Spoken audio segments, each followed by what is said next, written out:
Graça e paz, crianças. Tia Joana com vocês novamente.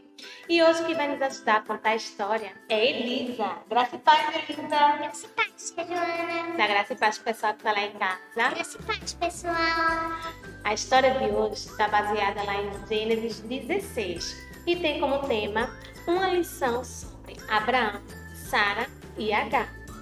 No capítulo anterior, a gente viu que Deus ele reforçou uma promessa que ele tinha feito para Abraão desde Gênesis 12. Se você não assistiu, procura nos episódios anteriores.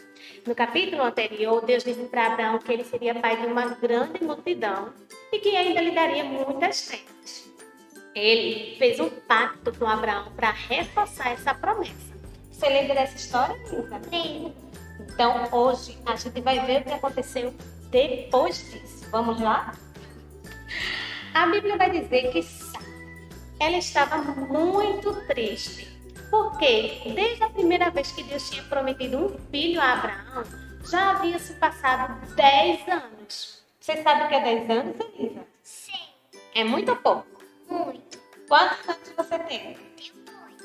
8. Então, 10 anos é mais do que Elisa já viveu, não é verdade? Muita coisa. Mas isso significa que Deus não ia cumprir a sua promessa? Você acha que isso significa? Não, também acho que não.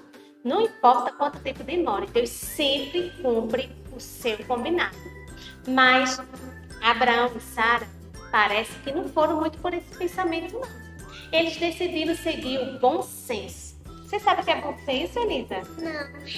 Bom senso é o que a gente chama de raciocínio lógico. Eles foram pela lógica. Como assim? Vou explicar.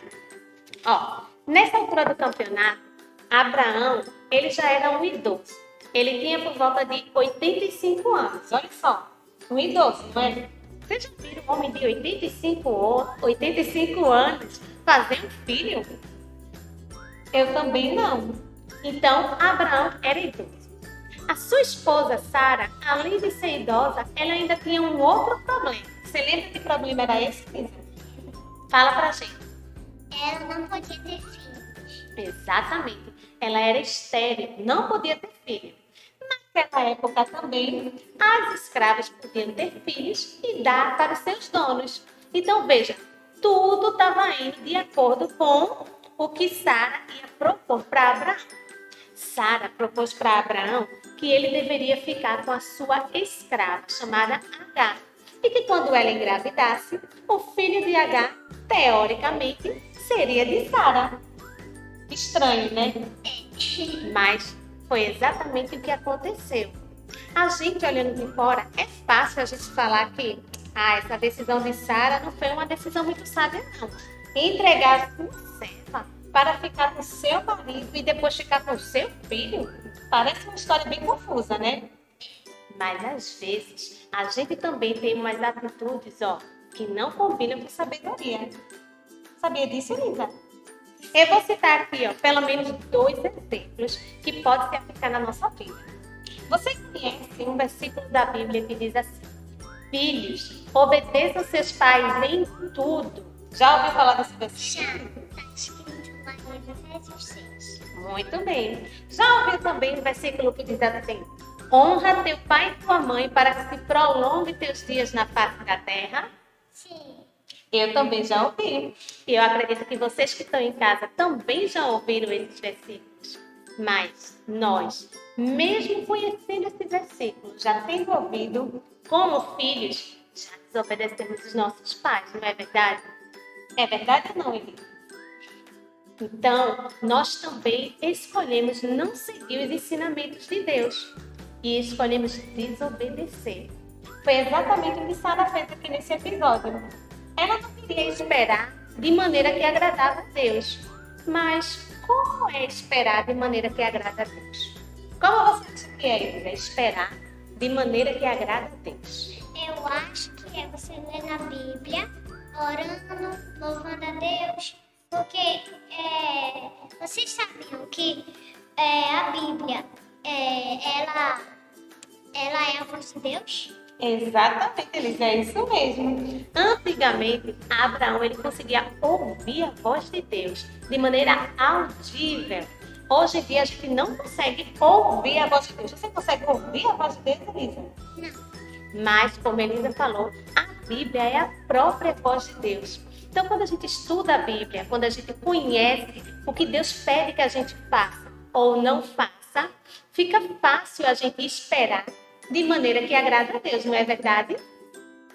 É. Sara não fez isso. Abraão também não. Então, ó, pouco tempo depois de Sara ter entregue a sua escrava para seu marido Abraão, ela engravidou. Então, tudo estava indo de acordo com os planos de Sara. Mas vocês acham que fazer as coisas de maneira que não agrada a Deus vai acabar bem? Tu acha que não? Eu também acho que não.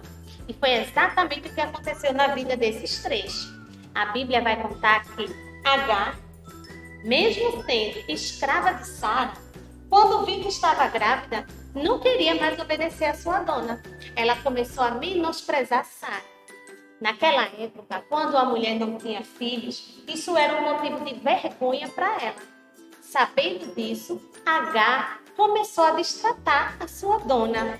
Sara ficou bem brava e foi fazer queixa para Abraão. Mas quem arrumou esse problema? A própria Sara. Assim como a gente arruma problema também quando a gente não obedece a Deus e quer fazer as coisas do nosso jeito, não é verdade? Então, Sara foi reclamar com Abraão. Abraão então disse que Sara poderia fazer o que quisesse. Afinal, ela era a dona e Agar era escrava. Sara então repreendeu Agar.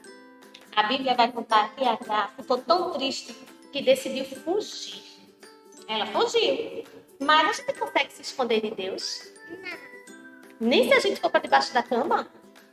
Atrás da porta? Também não. Exatamente. Deus vê tudo. E Deus, ele foi atrás de Agar. Encontrou Agar lá no deserto. A Bíblia vai dizer que um anjo perguntou para Agar da onde ela estava vindo e para onde ela iria. Agar contou tudo. Disse que estava fugindo da sua dona. Um anjo, então, pediu para que ela voltasse e obedecesse a sua dona. Mas antes ele fez algumas revelações sobre o futuro de Agar. Ele disse que ela teria uma grande descendência. Legal, né? Mas ele também fez algumas revelações não muito legais. Ele disse que a sua descendência não ia se dar bem com seus parentes. Coisa triste, né? Tudo isso porque eles não souberam esperar em Deus. Então, a Bíblia vai contar que Agar voltou lá para perto de Sara e Abraão e que logo depois ela teve um filho, né? Concebeu o filho. Ela colocou o nome do seu filho de Ismael. Mas esse não era o filho da promessa que Deus tinha feito a Abraão. O filho da promessa era Isaac. E ele seria gerado através da própria Sara de maneira milagrosa. Mas nós vamos aprender um pouquinho mais sobre Isaac na próxima história.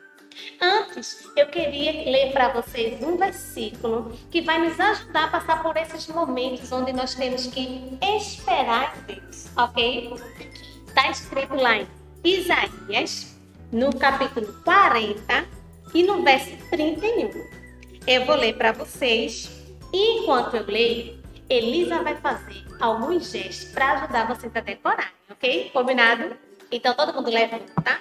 Preste atenção em Elisa e escuta o que eu vou falar, tá certo? Isaías 40, 31.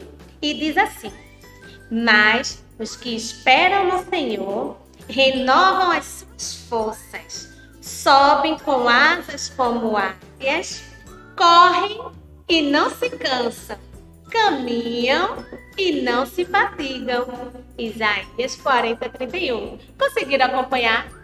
Vou pedir para Elisa fazer novamente para ajudar a gente a fixar esse versículo para a gente passar por nossos momentos de espera. Combinado? Então, mais uma vez, Elisa. Vamos lá?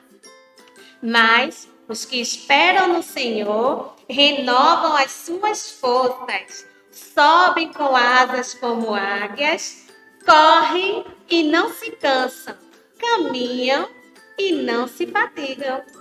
Então, fica esse versículo aí para nos ajudar. Vamos aprender um pouquinho mais sobre Isaac na próxima história. Então, tchau, crianças. Até o próximo episódio. Tchau, Elisa. Tchau.